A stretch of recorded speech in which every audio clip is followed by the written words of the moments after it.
আমাৰ খেতি পথাৰত খেতি কৰিবৰ বাবেও আমি অচিনাক্ত লোকক মাতিব আৰম্ভ কৰিলো। আমি যিখন ৰিক্সাত উঠো, আমি যিখন অটো ৰিক্সাত উঠো, আমি যিখন বাছত উঠো, সিও যেন অচিনাক্ত লোকে চলাবলৈ আৰম্ভ কৰিলে। অচিনাক্ত লোকে অসমৰ অৰ্থনীতিটোক নিজৰ হাতলৈ লৈ যাব আৰম্ভ কৰিলে। অসমৰ যুৱক যুৱতীসকলে অসমীয়াক সেই অচিনাক্ত লোকসকলৰ পৰা ৰক্ষা কৰিব লাগিব।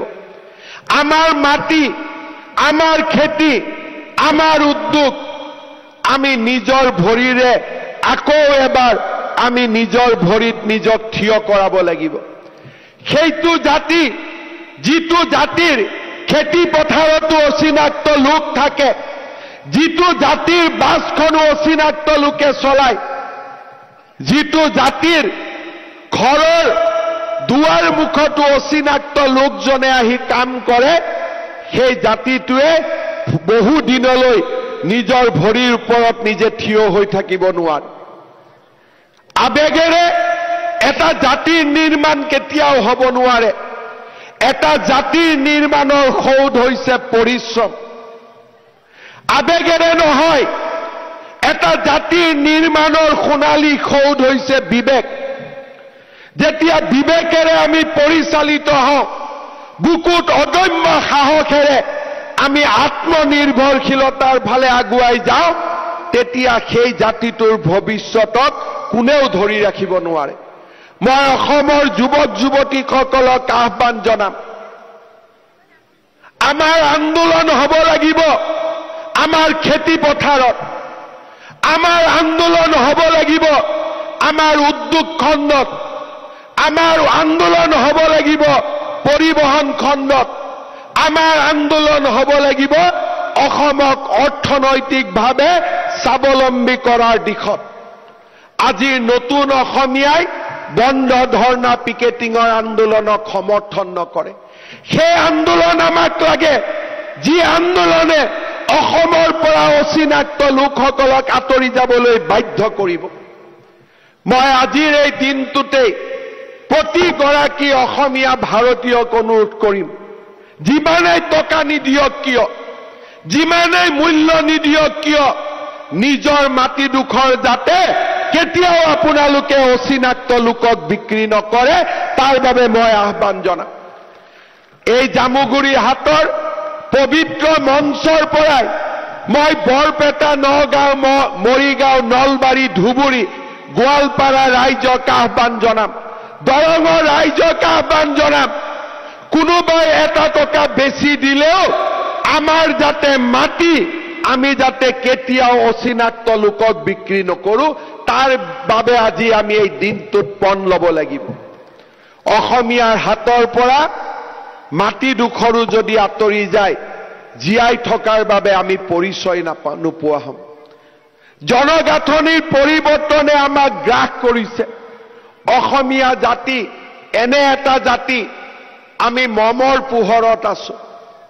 মমৰ পোহৰে মমডালকো জ্বলাই দিয়ে আৰু কেতিয়াবা নিজৰ শৰীৰ জ্বলাই জ্বলাই সেই মমডাল নোহোৱা হৈ যায়। আজি আমাৰ চাৰিওফালে অচিনাক্ত লোকৰ মাজত এডাল মমৰ দৰে জ্বলি আমি অসমখনক আলোকিত কৰি ৰাখিবলৈ প্ৰচেষ্টা কৰিছো। কিন্তু আমি যদি এই মমৰ পোহৰক সূৰুজৰ পোহৰলৈ ৰূপান্তৰ কৰিব পাৰো, অসমীয়া জাতিক কোনেও আন্ধাৰৰ অমাৱস্যাৰে ঢাকিব নোৱাৰিব। আমাৰ প্ৰতিজ্ঞা হ'ব লাগিব, এই জাতিটোলৈ আমি সূৰুজৰ পোহৰ আনিম, এই জাতিটোলৈ আমি আত্মনিৰ্ভৰশীলতাৰ এক নতুন ইতিহাস কঢ়িয়াই আনিম। শ্বহীদে যদি নিজৰ তেজেৰে অসমখনক ধুৱাইছিল, আমি কপালৰ ঘামেৰে আমাৰ মাতৃভূমিক ধুৱাম। সেই প্ৰতিজ্ঞা অসমৰ যুৱক যুৱতীসকলে কৰিব লাগিব। আমি শ্বহীদ ভূপেন ডেকা নহয়, আমি শ্বহীদ খৰ্গেশ্বৰ তালুকদাৰ নহয়, আমি ভগৱানৰ সেই বিশেষ সন্তান নহয়। শ্বহীদসকল ভগৱানৰ শ্ৰেষ্ঠতম সন্মান। ভূপেন ডেকা খৰ্গেশ্বৰ তালুকদাৰ হোৱাৰ সাহস আৰু শক্তি ভগৱানে আমাক দিয়া নাই, কিন্তু তেওঁলোকৰ প্ৰেৰণাৰে আমি ৰোমাঞ্চিত হৈ, তেওঁলোকৰ আদৰ্শৰে আমি আদৰ্শান্বিত হৈ, তেজেৰে মাতৃক ধুৱাব নোৱাৰিলেও কপালৰ ঘামেৰে আমি নিশ্চয় অসম মাতৃক ধুৱাব পাৰোঁ। আৰু সেইবাবে অসমৰ যুৱক সমাজে অসম মাতৃক কপালৰ ঘামেৰে ধুৱাবলৈ ওলাই আহক, বিশ্ব বিজয় কৰিবলৈ আগবাঢ়ি আহক। ৰূপকোঁৱৰ জ্যোতিপ্ৰসাদ আগৰৱালাই কৈ যোৱাৰ দৰে বিশ্ব বিজয়ী নজোৱান জ্যোতিয়ে সপোন দেখিছিল অসমীয়া যুৱকে বিশ্ব বিজয় কৰিব, আৰু আজিও আমি বিশ্ব বিজয় কৰিব পাৰোঁ। অসাধাৰণ যুৱক অসমৰ মাজত এতিয়াও আছে। অসাধাৰণ যুৱকসকলে এতিয়াও আমাক প্ৰেৰণা যোগায়। মই বাৰে বাৰে অনুৰোধ কৰিম, অসমৰ ভৱিষ্যত আমি তেতিয়া সুৰক্ষিত কৰিব পাৰিম যেতিয়া অসমৰ প্ৰতিটো কামৰ ওপৰত অধিকাৰ আমাৰ থাকিব। আমাৰ মনবোৰ বেদনাৰে সিক্ত হৈ যায়, আমাৰ মনবোৰ বেদনা আৰু দুখেৰে পৰিপূৰ্ণ হয় যেতিয়া অচিনাক্ত লোকে কয় যে আমি মাছ বিক্ৰী কৰা বন্ধ কৰি দিম, যেতিয়া অচিনাক্ত লোকে কয় যে আমি নহলে উজনি অসমত কাম নহব। সেই দিনটোতকৈ চৰম অপমানৰ দিন জাতিটোৰ বাবে একোৱেই নাথাকে। কোনোবা অচিনাক্ত লোকে যদি খাৰুপেটীয়াৰ পৰা কয় যে আমি নোখোৱালে তোমালোকে খাব নোৱাৰিবা, তাতকৈ আৰু ডাঙৰ অপমান জাতিটোৰ বাবে একোৱেই হ'ব নোৱাৰে। কাৰোবাৰ অচিনাক্ত লোকে খেতি কৰিব আৰু সেই খেতিৰ শাক পাচলিৰ মূল্য বাঢ়িছে নে কমিছে তাৰ ওপৰত আমি টিভিত গৈ টক শ্ব' কৰিম, সেয়া অসমীয়া জাতিৰ ভৱিষ্যত হ'ব নোৱাৰে। অসমীয়াই বছৰৰ বাবে প্ৰয়োজনীয় নিজৰ খাদ্য নিজৰ ঘৰৰ বাৰীত উৎপন্ন কৰিছিল। দলগাঁও খাৰুপেটীয়াৰ পৰা অহা আলু তাৰ দাম কিমান হ'ব তাৰ জল্পনা কল্পনা অসমে নিজৰ ইতিহাসত কেতিয়াও কৰা নাছিল। অসমীয়াই যেতিয়া আত্মনিৰ্ভৰশীল হ'ব, শাক পাচলিৰ দামৰ বাবে আমি টিভিৰ টক শ্ব' চাব নালাগিব, নিজৰ বাৰীখনৰ ফালে চাব লাগিব, আৰু নিজৰ বাৰীতে আমি নিজে খোৱা শাক পাচলি আমি উৎপাদন কৰিব পৰা অৱস্থাত আমি আজিও আছো।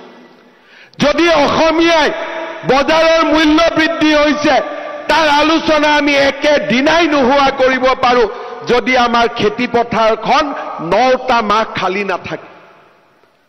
3টা মাহ খেতিৰ পিছত 9 মাহ যেতিয়া এখন খেতি পথাৰ খালী পৰি থাকিব, সেই জাতিটোৱে মূল্য বৃদ্ধিৰ বাবে টক শ্ব' কৰাৰ বাদে আন কোনো বিকল্প নাথাকে।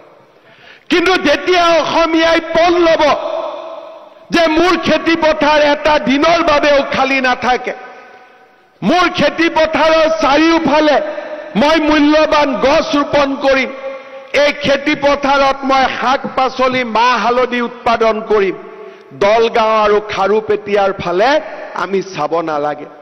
গৰুখুটি আৰু কন্যকাই সেই স্বাৱলম্বী অসমৰ আজি প্ৰথম পোহৰৰ প্ৰথম পুৱাৰ সন্ধান দিছে।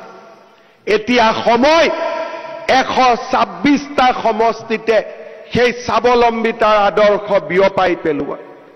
আজি শ্বহীদ খৰ্গেশ্বৰ তালুকদাৰৰ প্ৰাণ বলিদান দিৱস, আজি শ্বহীদ দিৱস। যি অসমীয়াই ৰাজপথত এদিন হুংকাৰি উঠিছিল, আজি আমি খেতি পথাৰত হুংকাৰি উঠিম। উদ্যোগ জগতখন আমি দখল কৰিম, অচিনাক্ত লোকৰ হাতৰ পৰা জাতি মাটি ভেটিক আমি উদ্ধাৰ কৰিম। সেই সংকল্প আজিৰ এই পবিত্ৰ দিনটোত আমি ল'ব লাগিব। পুনৰ এবাৰ কপালৰ ঘামেৰে অসম মাতৃক আমি ধুৱাব লাগিব। তেজেৰে ধুওৱা শ্বহীদসকলৰ আদৰ্শেৰে আমি আগবাঢ়ি যাব লাগিব। শ্বহীদ খৰ্গেশ্বৰ তালুকদাৰৰ পুণ্য তিথিত পুনৰ এবাৰ অসমবাসী যুৱক যুৱতীক কৰ্মমুখী অসম নিৰ্মাণ কৰিবৰ বাবে মই আহ্বান জনাম। ৰাজনৈতিক যুঁজ আমি অব্যাহত ৰাখিম। অৰ্থনীতি সাংস্কৃতিক সকলো শক্তিৰ লগতে ৰাজনৈতিক শক্তিও আমি বৃদ্ধি কৰিম সমষ্টিৰ পুনৰ নিৰ্ধাৰণে অসমীয়াক ৰাজনৈতিক শক্তিৰ এক কেন্দ্ৰীয় শক্তিলৈ পুনৰ এবাৰ ৰূপান্তৰ কৰিলে কিছু বছৰৰ বাবে আমাৰ জাতিটো সুৰক্ষিত হৈ থাকিব এই সময়ছোৱাৰ ভিতৰতে আমি অৰ্থনৈতিকভাৱে নিজক প্ৰতিষ্ঠা কৰিব লাগিব এই সময়ছোৱাৰ ভিতৰতে আমি সাংস্কৃতিকভাৱে নিজক প্ৰতিষ্ঠা কৰিব লাগিব অসমীয়া লোকক মই ইজৰাইলৰ ইতিহাস পঢ়িবলৈ আহ্বান জনাম মধ্যপ্ৰাচ্য আৰবৰ চাৰিওফালে এই দেশখনক মুছলমান মৌলবাদীসকলে আগুৰি ৰাখিছে ইৰাণ ইৰাক শক্তিসমূহৰ মাজত ইজৰাইলে কেইমুঠিমান লৈ প্ৰযুক্তি